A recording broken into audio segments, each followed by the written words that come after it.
గాని పాలుకు రంగులు ఉన్నాయా? ఆవుకు రంగులు ఉన్నాయి గాని పాలుకు రంగులు ఉన్నాయా? ఆవు వంటిదే నీ ఆత్మ, పాలు వంటిదే పరమాత్మ.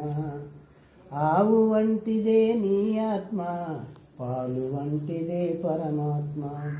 ఆత్మ నిశ్చలమైతే పరమాత్మ నిశ్చలమౌరా. పువ్వుకు రంగులు ఉన్నాయి గాని పూజకు రంగులు ఉన్నాయా? పువ్వుకు రంగులు ఉన్నాయి గాని పూజకు రంగులు ఉన్నాయా? పువ్వు వంటిదే నీ ఆత్మ, పూజ వంటిదే పరమాత్మ. పువ్వు వంటిదే నీ ఆత్మ, పూజ వంటిదే పరమాత్మ. ఆత్మని